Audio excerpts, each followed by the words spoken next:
Hello, everybody. Welcome back to the Forbidden Land podcast. It's a special historical time, in many more ways than one. Um, we have, for the first time in 54 years, gone to the moon. Last time we went to the moon, my parents weren't even alive. So this is a big historic moment for us, for humanity. There's a bunch of photos, a bunch of videos of the launch. Thought it was kind of cool. I don't know. Whoa, whoa, whoa. I don't know. I thought this was pretty neat. I mean, look, man, we're witnessing history here. You know what I mean?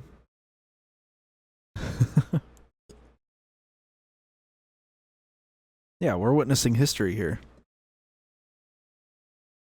It's just so cool to see us go to the moon again. And we've gotten like the first photos taken of the moon by a human being like that close up in forever now.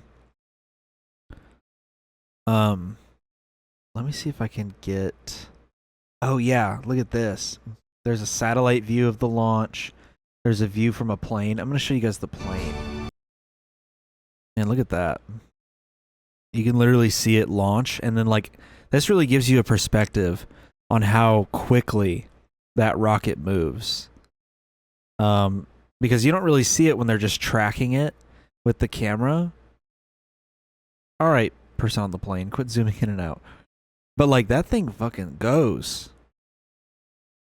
It just like zips out of the atmosphere. It's so cool. I turn into like a little kid with this kind of stuff. You know, I love space. I loved astronomy growing up. This is just so cool to see this.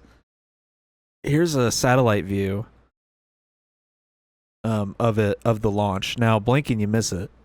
But yeah, here's the satellite view.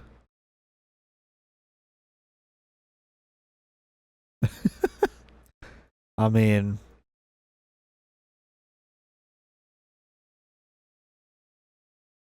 you can like kind of see it. Yeah, like right there, for like a frame, and then it's gone. Isn't that crazy?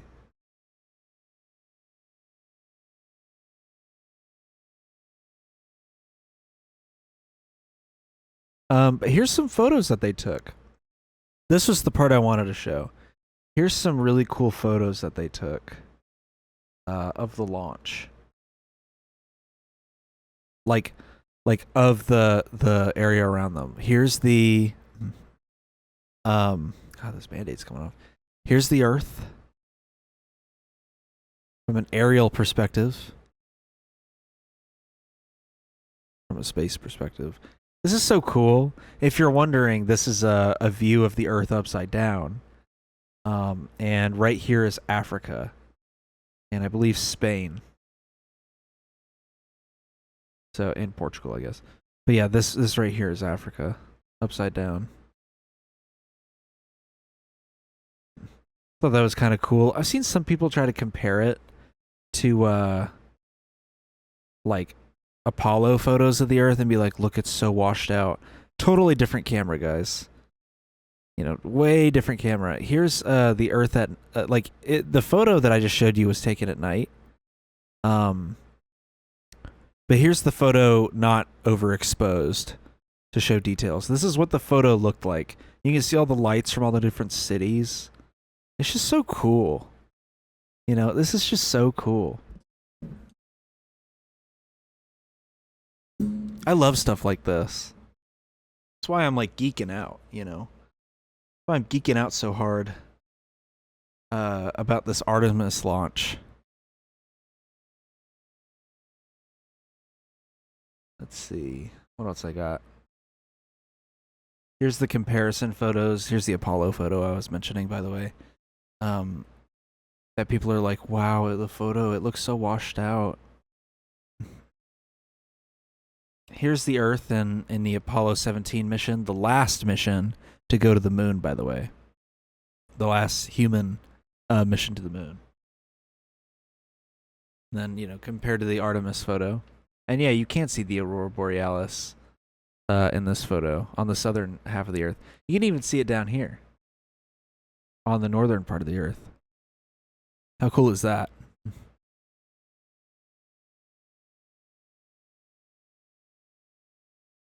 So here are the parts that I was most hyped for. The moon. They were going there to take photos of the moon. So here's some... Ooh, they have other stuff on here too now. Ooh. They took more photos of the Earth. That's cool. And of the Aurora Borealis. Oh, that's so cool. So there's some more photos. There is this photo right here, which shows the Earth in the background, kind of like a Earth rising type of photo. Now, keep in mind that they're about 4,000 kilometers above the surface of the moon. So photos from the Apollo missions are going to look wildly different from photos from this perspective. Like, you're basically looking at the moon from 4,000 kilometers in the air. The photos from the Apollo missions were taken, like, with them standing on the moon's surface. And yeah, look at that. Get a little bit of a crescent Earth going. Here we've got another shot of the moon with the Earth and the sun behind it. And this little blip down here is Venus. How cool is that? So there is a Flickr page with just numerous photos taken from the flight. Like, here's the Aurora Borealis taken from the rocket. Some photos of Australia, New Zealand. Looks like Canada. But, we got all these moon photos too. This is so cool. One of my favorite things is seeing photos of the far side of the moon. Because really, I mean, as a human being on Earth, and these guys are the first people to see this, you never see the far side of the moon because the moon is tidally locked with the Earth. So you only ever see the one side. And these guys on the rocket are the first human beings to ever see a full view of the far side of the moon with their own eyes. Obviously, we had photos, like the photo that the USSR took, during the space race is like one of the first photos, probably the first photo we ever had of the dark side of the moon, or far side. But you never get to see the far side with your own eyes. So I don't know. I just think that's really cool. Hello? Oh, okay.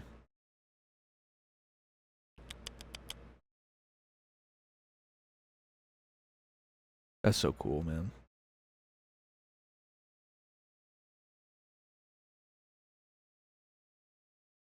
The moon is so awesome. Like, look at these shots of the solar eclipses that they took.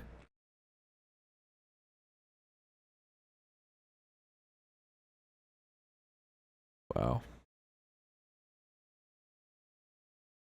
I mean, there really is something so awesome about this mission.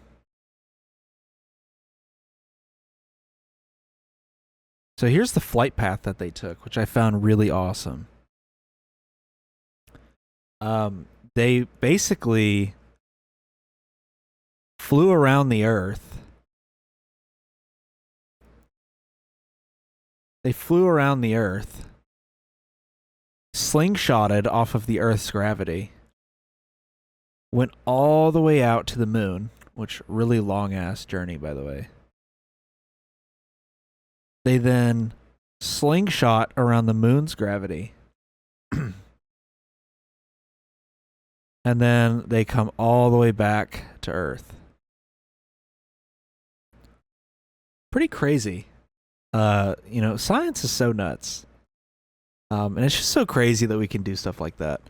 I just really love the idea that we've gone back to the moon. You know, we'll probably send people to actually step on the lunar surface for the first time since 1972. Probably within the next year or two. But actually, probably within the next few years. But how awesome is that? We had 4 astronauts fly all the way to the moon just because. Take a bunch of cool ass photos of it with our new age cameras. See the far side of the moon for the first time in its totality. Now, here's the thing, other astronauts have orbited the moon and seen the far side of the moon with their own eyes up close. These are the first astronauts to see it in its complete totality. So they were far enough away from it to actually like see the whole thing with their own eyes. So they aren't like the first people ever to see it with their own eyes, but they're the first people to see the whole thing with their own eyes. Now, you might be thinking like, hey, Dan, you run a fairly political podcast. Kind of weird of you to talk about the moon mission we just went on. Not really something I would normally talk about, right? I'd probably mention it passingly. In my opinion, space travel is inherently political. But there is originally I was just going to talk about it as like a feel good thing. But like always, as we have discovered over the last year and 3 months, you can never have anything good. And if you know anything, you know the President of the United States simply cannot help himself from ruining a good moment.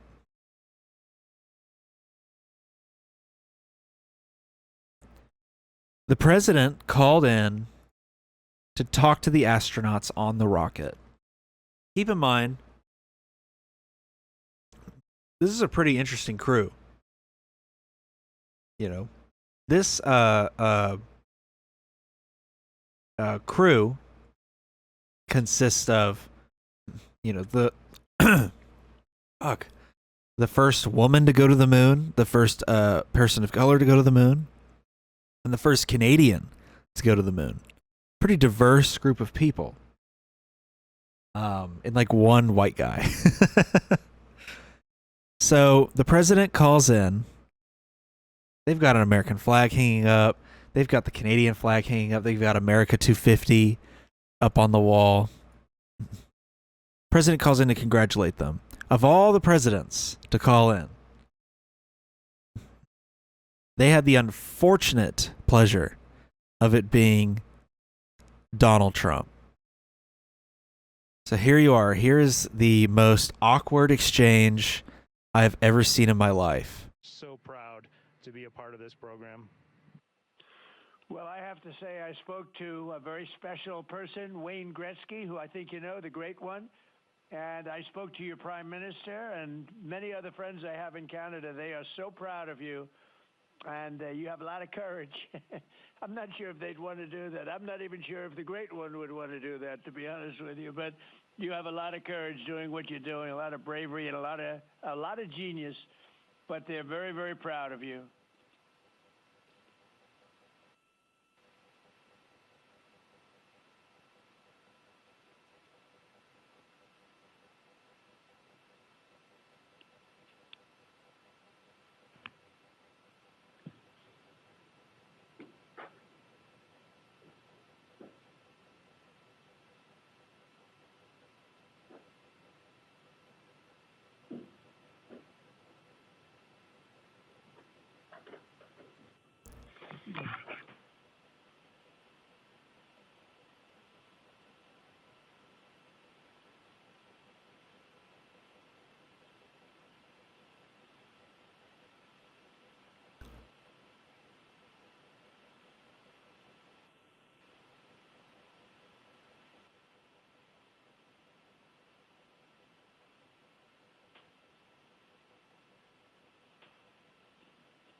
Administrator Alex, I'm going to just get a quick comm check, make sure you guys are still on the line and we didn't have a handover. I am. Yes, I am. And My God.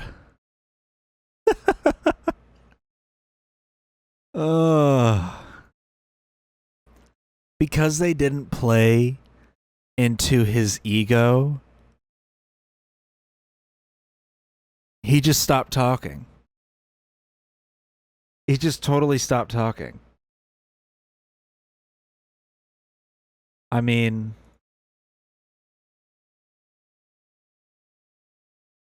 what a disaster. He's like, yeah, I spoke to this random person and you know, great job, guys. Really great job. It's because they weren't like, thank you, Mr. President. You're the greatest president of all time. It's literally what it is.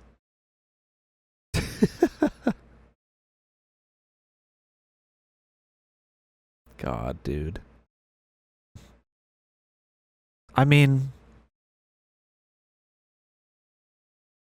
how does he manage? I want to know how he manages to ruin good moments all the time. You know what I mean? Like, how does he even manage that?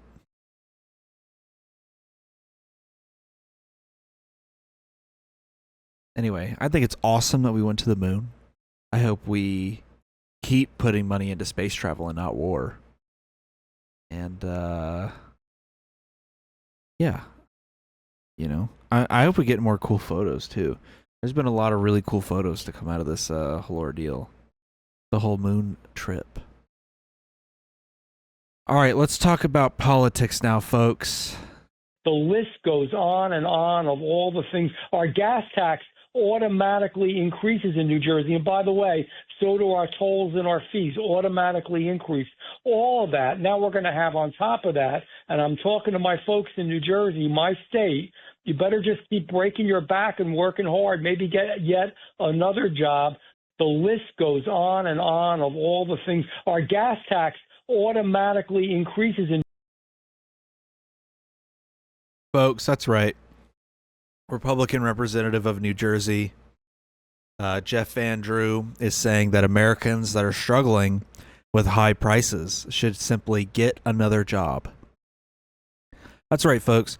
How have we lost, how have we become so cognitively dissonant that our answer to the economy being dog shit is simply just get another job, buddy. Just get another job. What? How is that? How is that the answer here? Hey, don't ask me, your elected representative, to solve the gas price surging and the price gouging from major grocery chains and you know, like don't ask me to, and your rising taxes while the rich still pay nothing. Don't ask me to fix that. Why don't you just get another job? Just get a second job, buddy. It's no big deal. So ridiculous. That is so stupid. If they want us to actually believe in the bullshit American dream,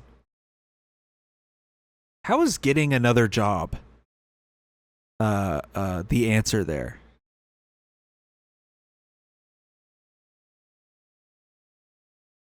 Yeah, the Republicans simply think that you're a mindless slave that will just do whatever it takes to survive. You definitely won't demand better conditions. I mean, think about that. All of your ancestors and the people that were here before you, who might still be alive, they worked a job, bought a house, settled down, had a family. Nowadays, it's you get a job, you struggle to make ends meet, while, you know, while having to withstand like the bare minimum. Like, you have literally no food, the cheapest shelter you can find, if even. You can't afford your car. Like,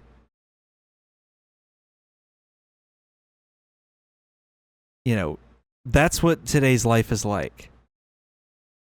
Is you work your ass off at a 40-hour-a-week job and you can still barely afford rent. That's just how it goes. So last week Pam Bondi got fired. And right now the acting attorney general is Todd Blanche, who is the deputy attorney general. Somebody, he did a press conference. Somebody asked him a very important question as attorney general. And he seems to be hopeful that he'll get to stay as the attorney general and be confirmed by the Senate. But after this answer, good luck, buddy. Thank you. You said this is the end of the Epstein, of your review of the Epstein files. So just to clarify, is the public going to learn the identities of the men who abused the girls with the information that you're releasing? And if not, why not? And then I have a quick follow-up. I mean, you just baked in an assumption into your question that I have never said and I don't know to be true. Is the public going to learn about? There's just a level of brain mush, moron, stupid assery that really pisses me off about these Republicans. That the question is, will the Justice Department release the names? God. Will the Justice Department release the names of the rapist in the Epstein files? And if not, why not? That's the question. And he just straight off the bat, why would you assume we wouldn't release the names? He's asking if you will. Not assuming that you guys aren't. He's asking if you will, and if the answer's no, then why not? That's the question. Why we act so stupid? And they're doing it on purpose because they know people will believe it. Why we are pretending to be so dumb blows my mind. Men that abuse these girls. Like, what does that mean? I mean, I don't understand what that means. Well, What? Oh my God. Yeah, he's never going to be the attorney general at this rate. That's the line. That's the line of answering. It's men who abuse these girls. What does that mean? I don't know, Todd. The dudes who are in the Epstein files that raped little girls. Who are they?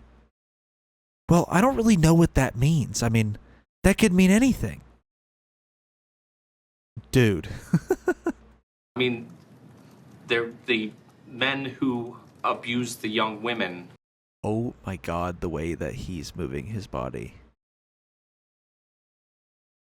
The way that he is operating his body. Where he's like, get it out. Go ahead, spit it out, little baby. Go ahead. Get it out. Go ahead. Ooh. Oh my God. The way I would punch somebody like this in real life. Oh my God, dude. That is so infuriating. Go ahead. Let it out. Go ahead. Fuck you, dude. Fuck you. This dude's such a pompous asshole. Through Epstein's. Look, we said in July, and it remains as true today as it was in July.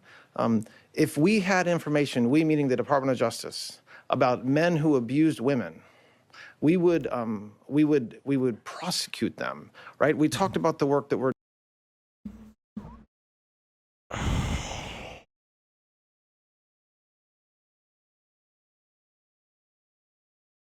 I hope he gets put on trial and thrown in prison. TBH. I hope they arrest his ass in the next administration if there ever is one. And they throw his ass in prison.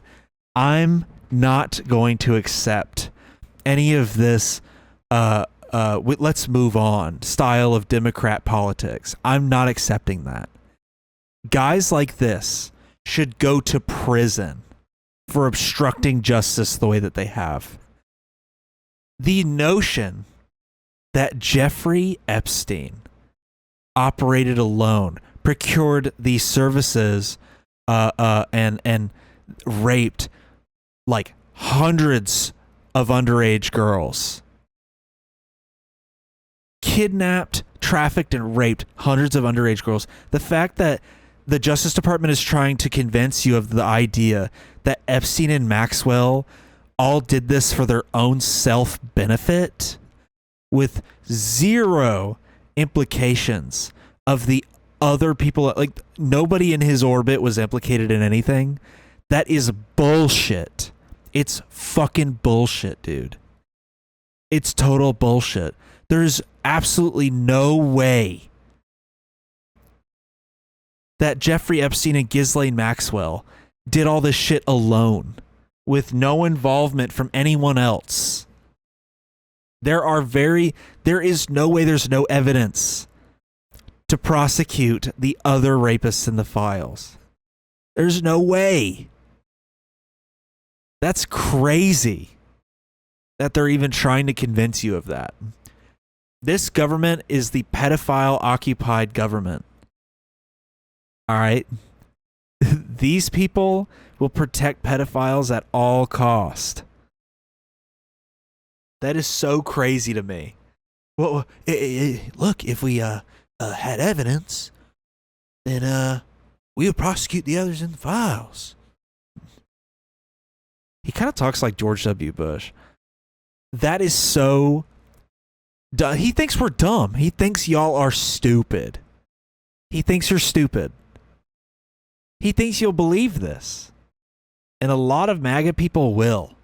Doing. That's why I said that. I said this earlier. There's this built-in assumption that somehow there's this hidden tranche of information of men that we know about that we're covering up or that we're choosing not to prosecute. That is not the case. I don't know whether there are men out there that abuse these women.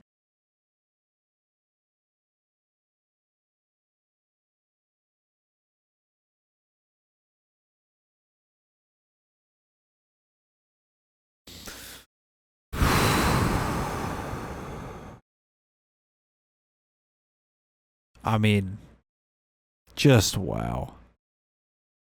Just wow. This is actually kind of impressive. It's psychopathic, but it's very impressive.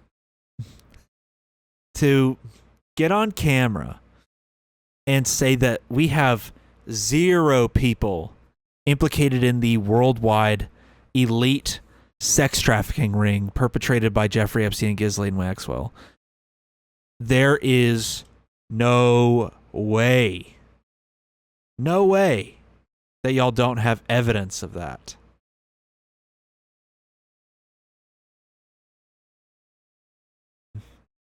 He thinks you're dumb. He's not going to last. Anybody that gets asked about the Epstein files, it like puts like a curse on them in the Trump administration. They deny it. The public, there's public backlash in return. And Trump goes, I don't really want to play with you anymore. And then he dumps them. You know, we all know that Pam Bondi got fired in part because she fucked up the Epstein file situation. I mean, damn, dude. Oh my God. Yeah.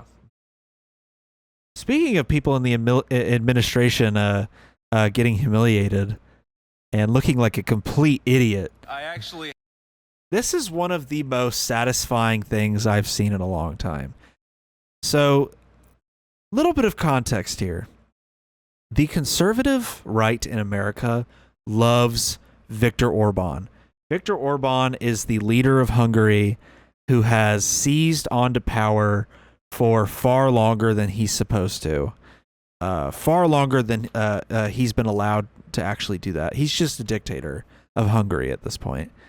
And the conservative far right here love him. And so JD Vance, the American vice president, is stumping for Viktor Orban's campaign, his re-election campaign. So while at this campaign rally, JD Vance goes, I'm going to call the president of the United States, my buddy old pal. He's not even technically my boss because he can't fire me. This is my guy, my goat, my ride or die. Surely he'll answer the phone when I call him. Had a special guest that asked that I give him a phone call, and we'll see. Let's hope he actually answers. But this is going to be very embarrassing. All right. I'm sorry, the person you were trying to reach has a voicemail box that has not been set up yet. Okay. Try one more time. I get a good signal here.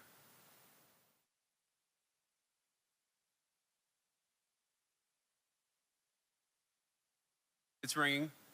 It's progress.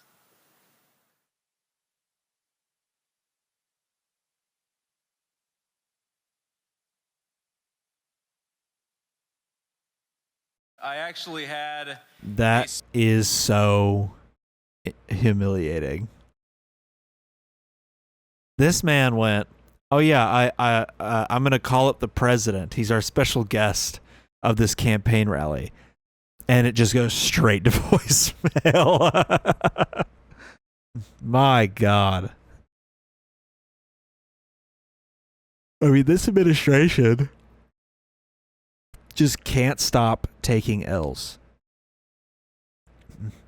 And in addition to taking L's, this last week has been a complete disaster for America in the Iran war, which has then resulted in one of the most hilarious conclusions to a war, quote unquote, I've seen in a while.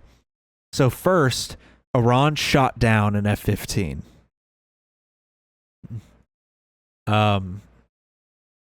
One of the pilots was able to escape, it seems, but the other pilot, the one that is the backseater, wasn't so lucky, and he ended up in Iran, having to, or not in Iran. I don't remember where he ended up. I think he ended up like near the Strait, but he was basically having to hide and try to survive. And well, now the U.S. government goes, well, fuck. We got to go save this guy because it's going to look really bad if we just leave an American pilot, leave him to die like that. So we do this expensive ass operation. We send in an A-10 Warthog. And what happens to the A-10 Warthog? U.S. forces are still searching for a missing airman after it fucking crashes at the Strait of Hormuz. a fighter jet was shot down on Friday over the south of Iran. The pilot of that jet has been recovered alive in what is clearly a complex search and rescue operation involving U.S. planes and helicopters flying low over the south of the country. But the other member of that crew remains unaccounted for. The U.S. is clearly taking great risks to find them, but they're not the only ones searching.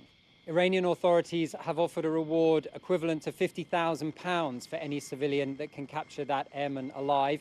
And we understand that the Iranian security service...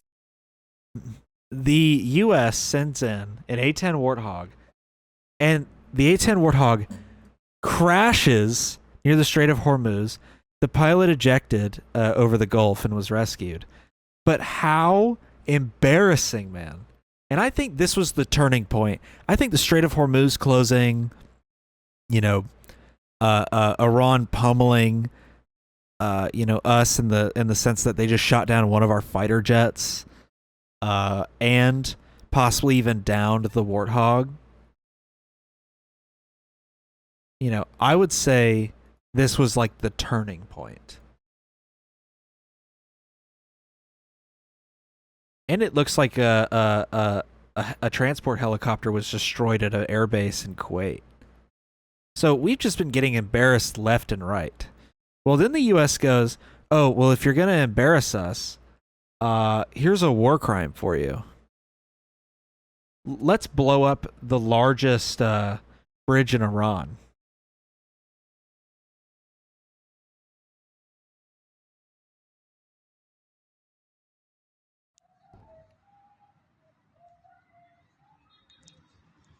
And yes, it is a war crime to target civilian infrastructure like this.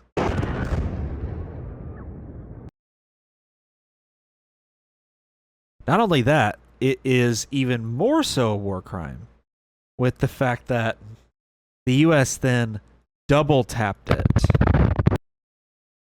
There you go.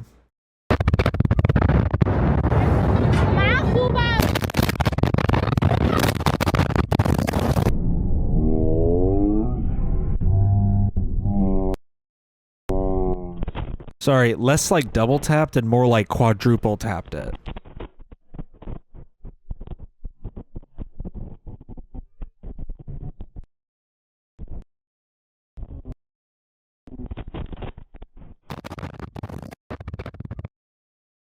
Good Lord. So yes, it is indeed a war crime to destroy civilian infrastructure, and then also you are obligated under the Geneva Conventions to save survivors when you attack something. You're supposed to go and save the survivors. Leaving them there to die and then like triple tapping them is a war crime. And it looks like at least 13 people were killed and at least 95 were injured in this bridge attack. Now,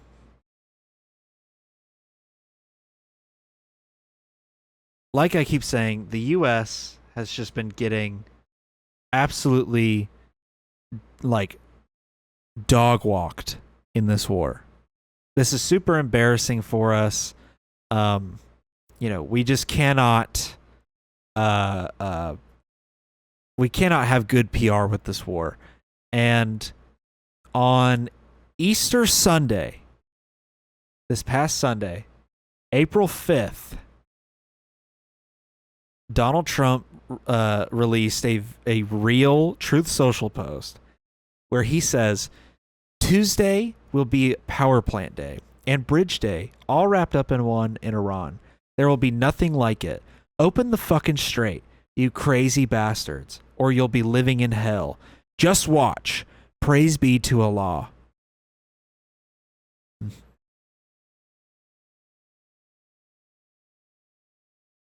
So on Easter Sunday, Christians, listen up.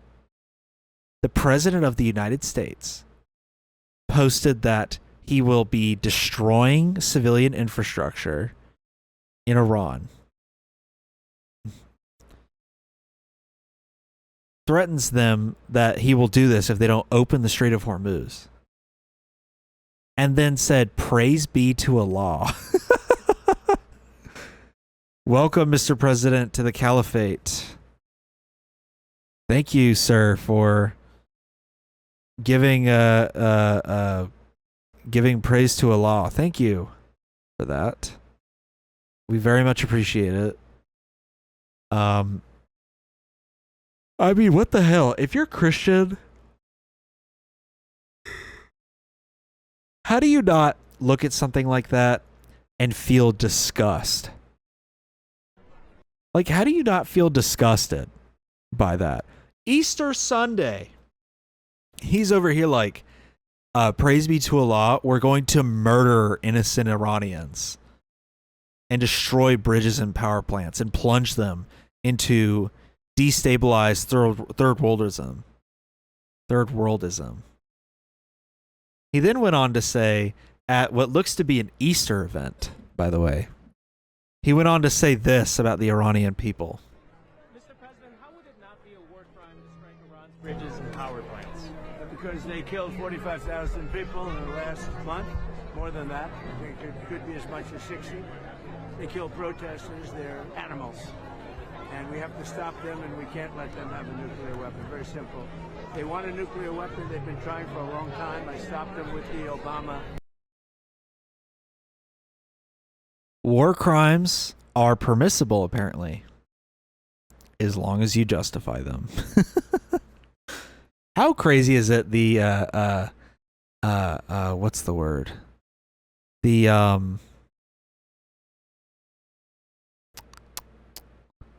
What's the word?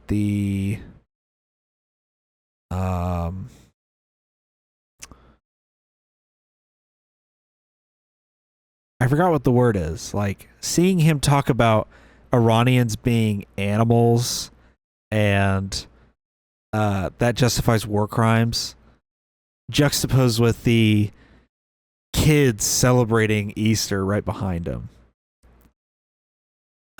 It's just so nuts to see that. So then he decides to hold a press conference.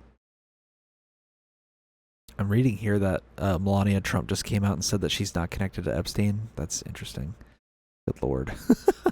He then holds a press conference. And,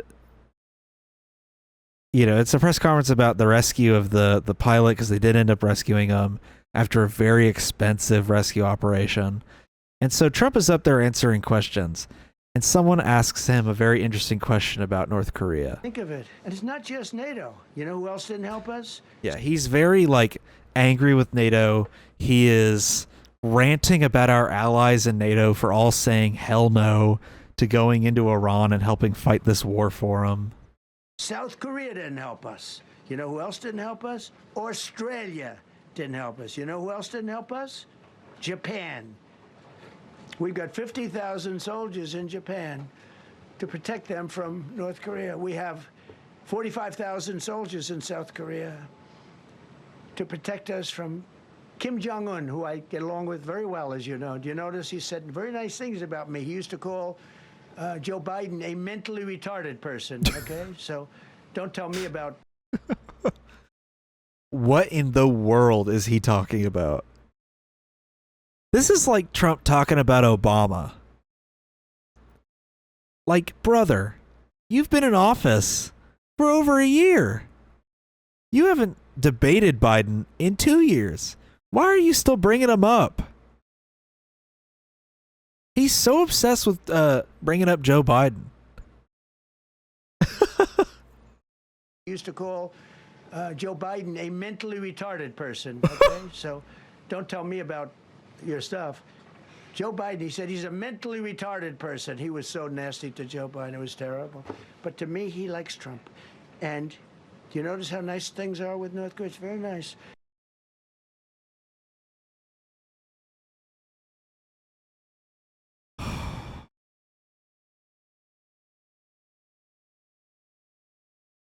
It's just so insane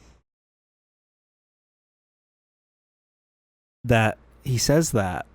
Later on in the press conference, he calls Iran bullshitters, and he just starts like flying off the handle. But the fact that people let him get away with saying that Joe Biden is mentally R-worded is so crazy. Now, let's move on to the day of destruction. Now, Trump had threatened to bomb the power plants and the bridges on Tuesday at 8 p.m. And the morning of that day came. The Tuesday morning came. And this was Donald Trump's first thing of the day. He woke up and went, I'm about to say the worst shit you've ever heard in your life. Trump says, a whole civilization will die tonight, never to be brought back again. I don't want that to happen, but it probably will. However, now that we have complete and total regime change, where different, smarter, and less radical minds prevail, maybe something revolutionarily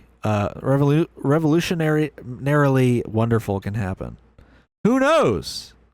We will find out tonight. One of the most important moments in the long and complex history of the world. 47 years of extortion, corruption, and death will finally end. God bless the great people of Iran. This post reads like he was gonna nuke Iran. That's how that post reads. Like he was about to drop a nuclear bomb on Iran. Yikes. I mean, come on. This is crazy. The President of the United States wakes up like every morning thinking about the death and destruction of the Iranian people.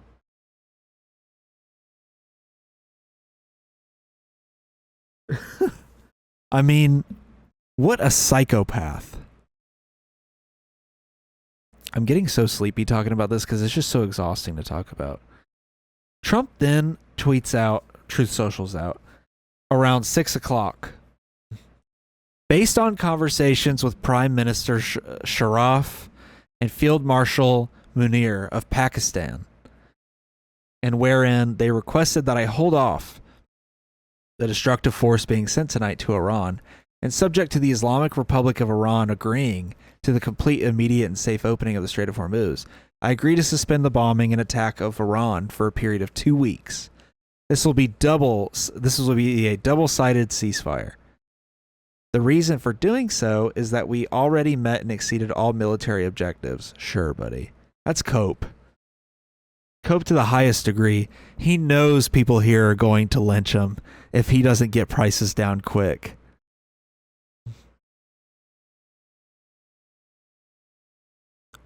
We are very far along with the definitive agreement concerning long-term peace with Iran and peace in the Middle East. We received a 10-point proposal from Iran and believe it is a workable basis on which to negotiate. Almost all of the various points of past contention have been agreed to between the United States and Iran. But a 2-week period will allow the agreement to be finalized and consummated.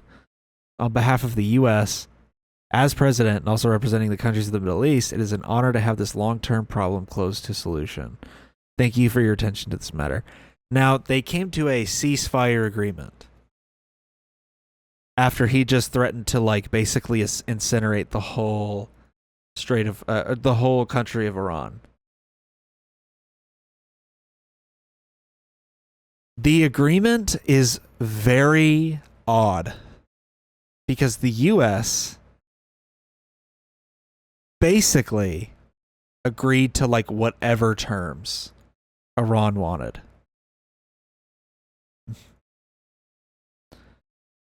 It seems that, because Fox News is also reporting this, that the ceasefire agreement is the U.S. must fundamentally commit to guaranteeing non-aggression, continuation of Iran's control over the Strait of Hormuz.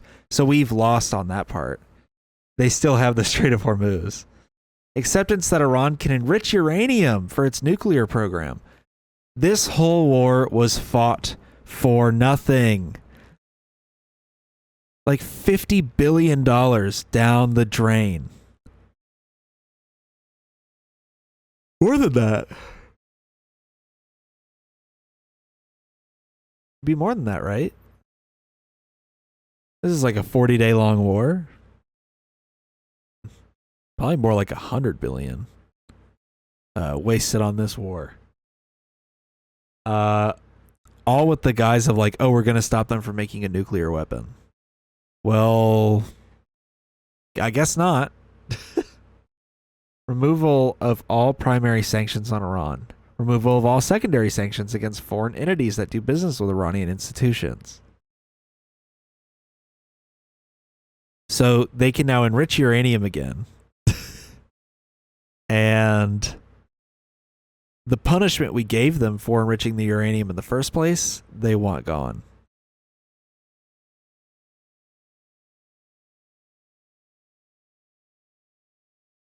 End of all United Security Council resolutions targeting Iran. End of all International Atomic Energy Agency resolutions on Iran's nuclear program. No oversight. It looks like Iran's about to have a nuke, baby. Compensation payment to Iran for war damage. Withdrawal of U.S. combat forces from the region. Ceasefire on all fronts, including Israel's conflict with Hezbollah and Lebanon. That is Iran's proposal.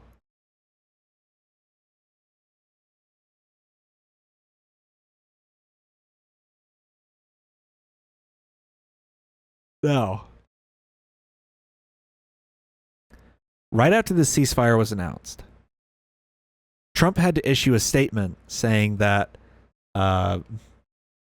look, we got to wait a minute to see, we got to wait a minute to make sure Iran got the message, because he had to say that because Iran then immediately started firing on Tel Aviv.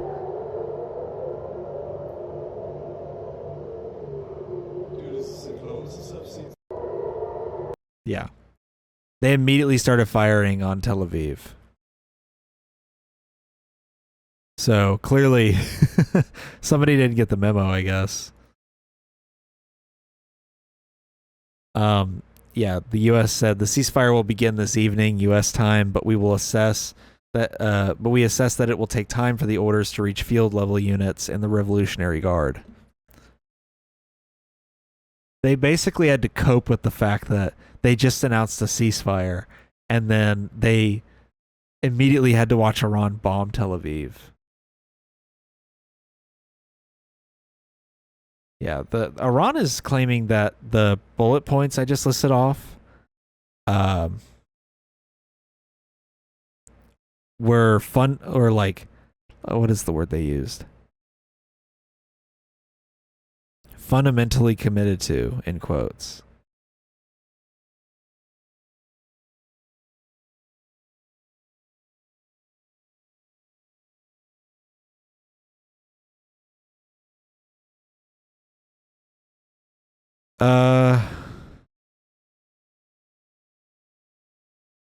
Yeah, it looks like we're probably gonna fold in negotiations. Now, in the midst of the ceasefire, remember, one of the main points was that Israel has to stop bombing Lebanon. On April 4th, Israel began to en masse bomb civilian infrastructure.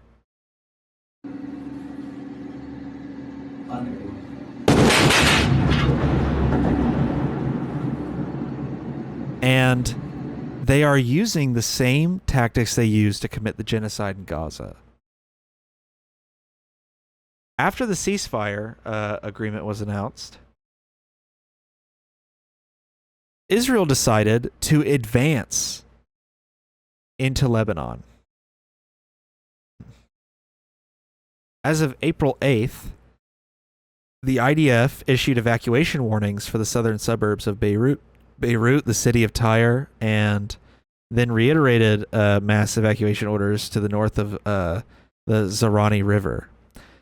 Then, within about 10 minutes, the IDF launched a series of attacks on 48 areas, which were crowded residential neighborhoods, civilian infrastructure, all throughout the south of Lebanon, even in parts of North Lebanon.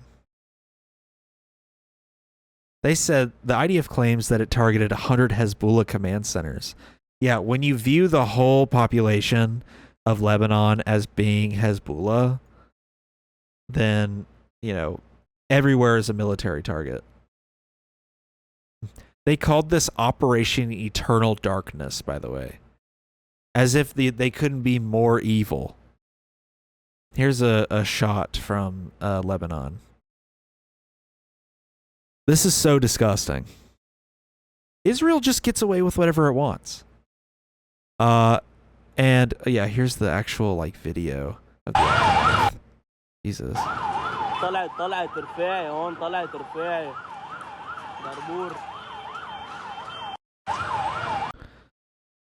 Of course, in the response you would expect, Iran then closes the Strait of Hormuz in the middle of these ceasefire talks.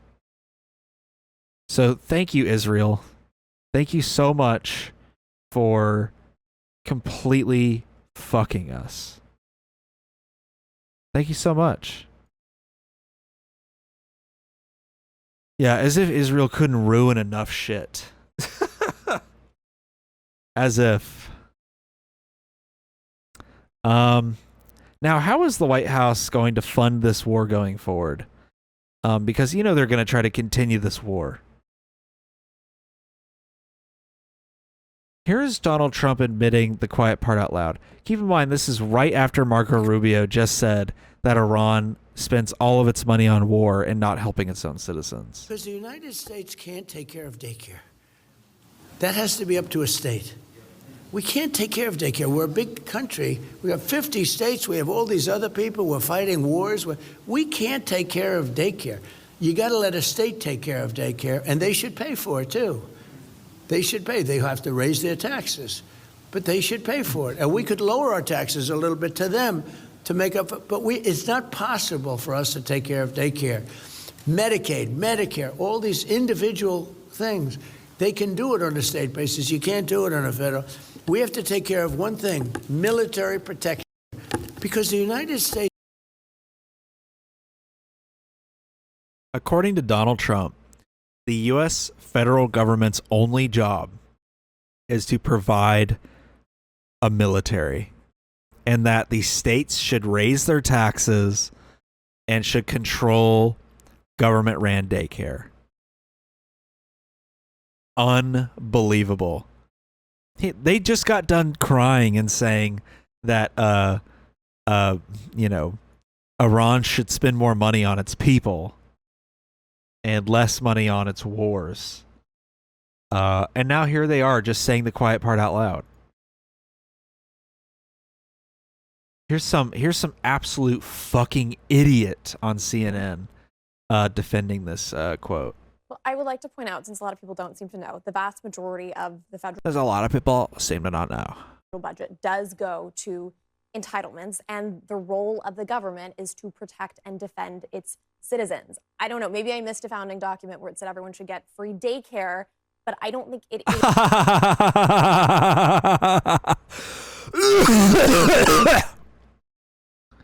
I don't remember the part of the Constitution that says to pave roads. I don't remember the part that said we need an interstate system. I just don't remember that. I don't remember the part that says the president can use taxpayer money to go golf. But we do all those things. So, doesn't have to be explicitly stated in the Constitution that daycare is something the government provides. It's generally justified as the government can provide these services because it's promoting the general welfare, which is part of the actual like governing documents of our country. And her like smug, I don't remember that part of the Constitution that says we have to pay for daycare. Just because you're rich, smarmy, dumb ass doesn't need government assisted daycare services doesn't mean there aren't people out there that doesn't mean there aren't people out there that do, or that don't. I mean, there are many thousands, if not a couple million people that cannot afford daycare. They already work themselves to death to take care of their kids, and they can't afford daycare. They probably have somebody that's unreliable, trying to help them watch their kid while they're at work. Government-ran daycare would be a godsend for most people. New York City already has it. Zohran Mamdani got that shit passed. So yeah, just so gross. I hate her whole fucking attitude about this. Is in the Constitution. Yeah.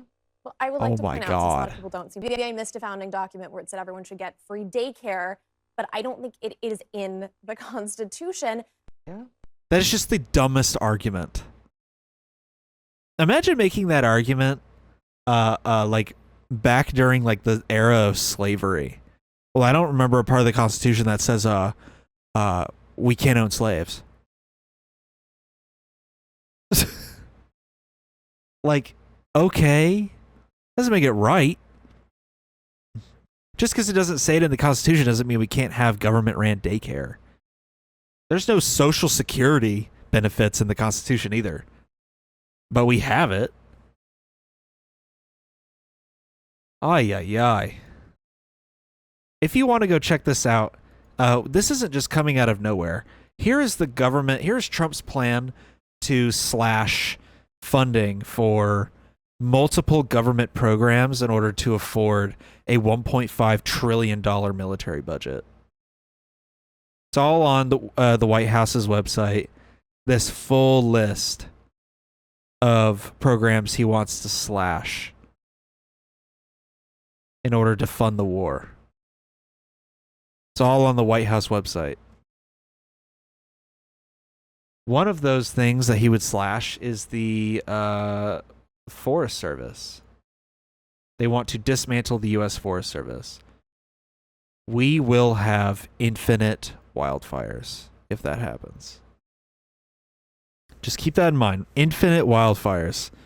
If you ever want to see this country not burn to the ground, we need the Forest Service. If you don't want to see multiple species of animal burn to the ground and go extinct, we need the Forest Service. Anyways, that's the episode. I only had the war and the moon trip to talk about this week, so I'm going on a little trip this weekend to go see my mom. That'll be relaxing. She's just as stressed about Trump as me, if not more. So I'm sure it'll get brought up. But yeah. Eat some bread. That'll be fun. Oh yeah. Gonna go to a museum. That'll be cool. My mom actually runs a museum, funny enough. So, how cool is that? You know, direct connection to local history. That's right, folks. All right, if you want to support this podcast, you can go to patreon.com/forbiddenlandpod. You know, not super expensive. You just give us some money, get some bonus content. You get these episodes early too. I haven't really been advertising that, but I publish the episodes like as soon as I'm done rendering them. I publish it immediately on Patreon. So like this episode is going to get published Thursday night. So today at night. And then the episode's going to go public Friday morning at like 5:45 or something like that. All right, that is it. Thank you all for tuning in. You can listen to this podcast on audio-only platforms like Spotify and Apple Podcasts and the Samsung Fridge screen that tells you how many groceries are in your fridge because you're too lazy to open up the door and look at it yourself. And yeah, thanks for watching. Thanks for listening. I'll see y'all next week. Peace.